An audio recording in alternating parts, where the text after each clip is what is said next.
Hello everyone, I am Vaishali. कैसे हो आप सब? आज की वीडियो में हम लोग ये डिस्कस करेंगे जो 15 दिन आप लोगों के पास है तो उसके लिए क्या स्ट्रेटेजी तुम्हारे पास होनी चाहिए, उसका पूरा कच्चा चिट्ठा, पूरा टाइम टेबल लेके आई हूँ, जो शायद मैंने अपने दिनों में भी यूज़ किया है और बहुत मेहनत करी थी अपने टाइम पे। तो जब आप लोग मुझसे कुछ पूछते हो ना तो मुझे अपने दिन रिकॉल हो जाते हैं, इसीलिए ये सारी चीज़ें लिख कर लाती हूँ कि मैंने क्या क्या किया था, कैसे किया था, कैसे मैं तुम लोग की हेल्प कर सकती हूँ। तो अगर प्लीज़ इन वीडियो से हेल्प मिल रही है तो बाकी बच्चों के साथ ज़रूर शेयर करें और प्लीज़ आप लोग चैनल को सब्सक्राइब करें, लाइक करें। लाइव क्लासेस भी चल रही है, वन शॉट सीरीज, उनको ज्वाइन करें। अगर उनसे कुछ भी मदद मिल रही हो तो कमेंट के द्वारा जरूर बताइएगा, ठीक है? तो स्टार्ट करते हैं कि अभी 15 दिन या 14 दिन, जितने भी दिन हमारे हाथ में है, उनको हमें किस तरीके से यूज करना है। जो बच्चे 7 बजे उठ रहे हैं, ठीक है, अगर आप लोगों को लग रहा है कि अगर आप 6 बजे उठ रहे हो तो उस हिसाब से प्लान कर लो, 5 बजे उठ रहे हो तो उस हिसाब से प्लान कर लो। लेकिन अब जितने दिन बचे हैं तो होता है ना कि सिर, हाथ, नाक, मुंह सबकी सब लगा दो तैयारी में। इसके अलावा कोई ऑप्शन अपने हाथ में नहीं है, क्योंकि एंड ऑफ द डे जब पीछे मुड़ के देखोगे तो लगेगा कि हाँ यार, मेहनत जरूर करी और मेहनत हमेशा फल देती है।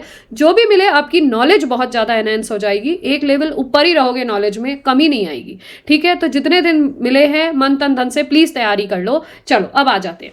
मैं सोचूं कि तुम लोग 6 बजे उठ रहे हो, 6 से 7 बजे जो भी आपको फ्रेश होना है, घूमना है, जो बच्चे भी कोई योगा प्रैक्टिस करते हैं, वॉक के लिए जाते हैं, 1 घंटा आपको उस टाइम के लिए मैंने दे दिया है। अब आप लोग 7 बजे उठ रहे हैं, 7 से 10 डायरेक्टली 3 घंटे की सिटिंग करनी है। अगर टी कॉफी लेनी है तो साथ में ही टी कॉफी तुम ले सकते हो और उसके साथ साथ तुम पढ़ाई कर सकते हो। 7 से 10 3 घंटा तुम लोगों को लगातार बैठना है। मैंने यहाँ पे टॉपिक 1 लिखा है। जो भी है, मैं तो कहती हूँ सबसे पहले लीनियर अलजेब्रा की तैयारी शुरू कर दो, इसके शॉर्ट नोट्स पढ़ो, इसके एमसीक्यू करो, पहले दिन ये काम कर लो, ठीक है? यहाँ 3 घंटा बहुत है रिविजन करने के लिए। क्लियर है? एक टॉपिक पकड़ो, उसके एमसीक्यू करो, एक टॉपिक पकड़ो, उसके एमएसक्यूज करो। इस तरीके से जो भी टॉपिक तुम्हें लगता हो सुबह 3 घंटा उसको लगा लो। क्लियर है? और रियल कोई टॉपिक रखना, क्योंकि फ्रेश माइंड पे थियोरेटिकल कॉन्सेप्ट्स रहते हैं ना। कॉम्प्लेक्स लगा लो, ग्रुप थ्योरी लगा लो, रियल एनालिसिस लगा लो, बट सुबह के टाइम प्योर ही पढ़ना, क्योंकि मुझे सुबह के टाइम प्योर पढ़ना अच्छा लगता है। एक तो थियोरेटिकल कॉन्सेप्ट्स है, क्योंकि सुबह फ्रेश होके उठते हैं तो नींद आने की भी गुंजाइश नहीं रहती। बाद में क्या होता है ना, ज्यादा थियोरेटिकल पढ़ते पढ़ते बंदे का मतलब दिमाग भारी हो जाता है। इसलिए आई ऑलवेज प्रेफर कि मैं मॉर्निंग में ही थ्योरी का कॉन्सेप्ट्स पढ़ लूँ, वो ज्यादा बेटर है। तो कौन कौन बच्चे सोचते हैं प्लीज कमेंट करके बताना। नेक्स्ट, 10 से 11 बजे के टाइम पे 1 घंटा प्रॉपर ब्रेकफास्ट करो अच्छे से, ठीक है? रिलैक्स करो 1 घंटा और अपना ब्रेकफास्ट करो। उसके बाद 11 बजे से 2 घंटा, 11 बजे से 2 बजे तक फिर 3 घंटे की तुम नेक्स्ट सिटिंग लगा लो। इसमें तुम्हें लग रहा है कि इस टॉपिक में कोई एमएसक्यूज जो रह गए हैं वो मुझे करने हैं, तो यहाँ पे इसी टॉपिक को कैरी फॉरवर्ड तुम कर सकते हो। या तुम्हें लग रहा है कि ऑलरेडी 3 घंटे से काफी बोरिंग हो गया ये टॉपिक, तो कोई दूसरा टॉपिक तुम अप्लाइड का उठा सकते हो, क्योंकि थोड़ा दिन का भी टाइम है, अप्लाइड में पेन चलता रहता है तो तुम्हें नींद भी नहीं आएगी। तो तुम 3 घंटा कोई दूसरा टॉपिक उठा सकते हो, और चाहो तो इसमें 1 घंटा एफटी की प्रैक्टिस कर लो और 2 घंटा एप्टीट्यूड की, 1 घंटा एफटी की प्रैक्टिस कर लो, 2 घंटा अपने अप्लाइड के पोर्शन की प्रैक्टिस कर लो।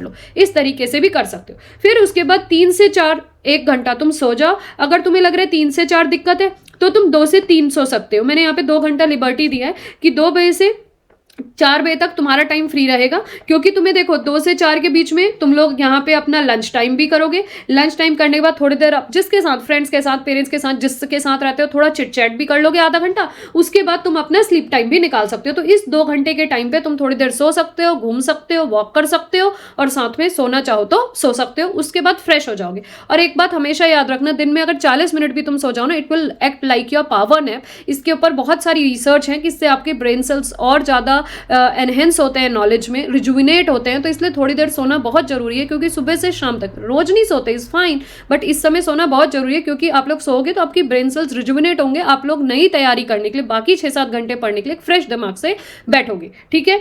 अब हम स्टार्ट करते हैं 4 बजे से दोबारा। 4 से 4:30 मैंने टी टाइम दिया। उठने के बाद चाय वाय, जो कॉफी वॉफी कुछ पीते हो पी लो, या सूप पीते हो, पानी पीते हो, जो तुम पीते हो पी लो। अब 4:30 बजे से 7:30 बजे तक तुम दूसरा 3 घंटा दोबारा तीसरे टॉपिक की तुम रिविजन करोगे। अब उसमें तुम नया टॉपिक भी उठा सकते हो अप्लाइड का, नहीं तो फिर जो ऊपर ही पढ़ रहे थे ना, जैसे लीनियर तुमने पढ़ा, तो इस समय तुम कॉम्प्लेक्स का रिवीजन कर सकते हो। इस तरीके से तुम यहाँ पे कॉम्प्लेक्स का रिवीजन कर सकते हो। उसका थ्योरी पढ़ा, उसके एमएसक्यूज कर लिए, इस तरीके से कर सकते हो।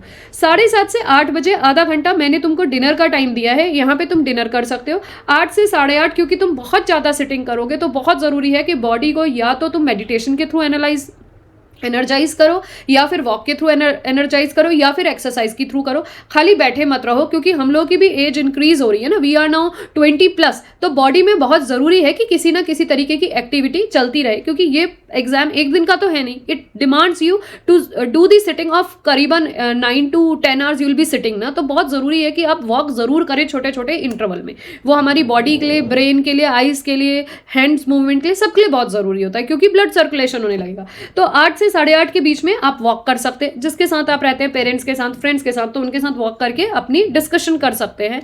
और उसके बाद 8:30 से 11 बजे फिर आप एक स्लॉट और लगा सकते हो, वो टॉपिक आपके मन का हो सकता है, क्योंकि रात तक आने तक थक गए हो तो ऐसा कर सकते हो कि यहाँ वाला थ्योरी का टॉपिक यहाँ पे स्वैप कर लो, लेटे लेटे जस्ट सारे PYQs MSQs उनको गो थ्रू कर लो, यहाँ पे आप अप्लाइड लगा लो, ठीक है। या फिर अगर आपको लग रहा है कि रात को आपको प्रैक्टिस करना ज़्यादा पसंद है तो आप यहाँ पे अप्लाइड लगा के यहाँ पे प्योर लगा सकते हो। क्लियर। अब यहाँ पे 1 घंटा तुम दोबारा से 1 आवर या 40 मिनट्स करीब तुम दोबारा से एप्टीट्यूड के पोर्शन को दोगे, और बचा हुआ जितना 2-2.5 घंटा है तुम अपने टॉपिक के रिविजन को दोगे। Is that clear to everyone? और साथ में जब तुम सोओगे 11 से लेके 11:15 के बीच में, दूसरे दिन नेक्स्ट डे तुम्हें क्या करना है उसका तुरंत प्लान करके उसकी बुक्स अपने टेबल पे निकाल के रखना, ताकि कल सुबह उठ के ये ना हो अब मुझे क्या रिविजन करना है। नहीं, तो पहले ही दिन प्रीवियस डे नेक्स्ट डे की प्लानिंग हो जानी चाहिए, ताकि तुम्हारा एक भी मिनट नेक्स्ट डे वेस्ट ना जाए। अब जो पहले दिन का बचा खुचा कुछ पोर्शन है, जो भी तुम्हारी स्ट्रेटेजी है, लेट ये टॉपिक फिनिश करना है, वो नहीं हुआ, उसको भी एक रजिस्टर में लिख लो कि मेरे ये टॉपिक्स बचे हैं, तो पहले बैठते ही मैं सुबह वाले स्लॉट में ये जो बचा हुआ टॉपिक है ये कर लूंगा, और नेक्स्ट वाले में मैं नए टॉपिक्स को स्टार्ट कर दूंगा। क्लियर। उसके बाद कोशिश करना कि 7 से 8 घंटे की स्लीप जरूर हो। अब मैंने यहाँ पे एक चीज नहीं इन्वॉल्व करी या इसमें ऐड नहीं किया मोबाइल देखने का टाइम, तो कोशिश करना इंस्टा हो या फिर आपका फेसबुक हो या फिर आपका यूट्यूब हो, अगर आप पढ़ाई के माध्यम के लिए यूज कर रहे हैं तो उनको यूज करें बहुत अच्छे से। लेकिन अगर खाली रील्स को स्क्रॉल कर रहे हैं और अपने आप को सोच रहे हैं कि रील्स स्क्रॉल कर रहे हैं, तो वो कुछ दिनों एटलीस्ट मत करो, अपने आप को रोको इस चीज से रिलेटेड, और बेटर है मोस्टली टाइम अपने रिविजन में, अपनी प्रैक्टिस में, अपनी बॉडी और अपने माइंड को रिजुवनेट करने में लगाएं। ठीक है। एंड आई होप तुम लोगों को ये चीज समझ में आई होगी कि तुम्हें किस तरीके का शेड्यूल इन 15 दिनों में प्लान करना है। क्लियर है? Is that clear to everyone? अब मैंने अपने अकॉर्डिंग इस प्लान को डाला, क्योंकि मैं अर्ली राइजर हूं। जो बच्चे लेट में सोते हैं, 2-2, 3-3 बजे तक पढ़ते हैं, तो सुबह 10 या 11 बजे से वो अपने प्लान को चेंज करते हैं, और जो बच्चे और जल्दी उठ जाते हैं, 3 बजे 4 बजे उठ जाते हैं, तो वो अपना प्लान 4 बजे के अकॉर्डिंग चेंज कर सकते हो। बट जितने ज्यादा से ज्यादा घंटे आप लोग निकालोगे, that will be helpful for you, क्योंकि अभी ही रिविजन ज्यादा हो जाएगा, और जहां difficulty level of the questions आएंगे उनको तुम अभी ही पिन पॉइंट करके उनको तुरंत प्रैक्टिस करोगे। और कोशिश करना हमेशा रिविजन के दौरान एक रफ रजिस्टर, एक पेन अपने पास अच्छा चलने वाला होना चाहिए, अटकने पिटकने वाला पेन नहीं होना चाहिए, क्योंकि फिर मन नहीं करता क्वेश्चन सॉल्व करने का। तो कोशिश करो जेल पेन यूज करो, रफ रजिस्टर्स को यूज करो, ताकि जहां पे भी तुम रुको उनको रफ रजिस्टर को खोलो और उन क्वेश्चंस को 2-2, 3-3 बार लिख लिख कर प्रैक्टिस करके रख चलो। ठीक है। अगर तुम्हें वीडियो अच्छी लगी तो प्लीज चैनल को जरूर सब्सक्राइब करना, और किस तरीके की वीडियोस तुम्हें चाहिए वो मुझे जरूर बताना, और इसी तरीके से अपनी CSIR नेट की प्रिपरेशन को बूस्ट करते चलो। ठीक है। Thank you for watching this video.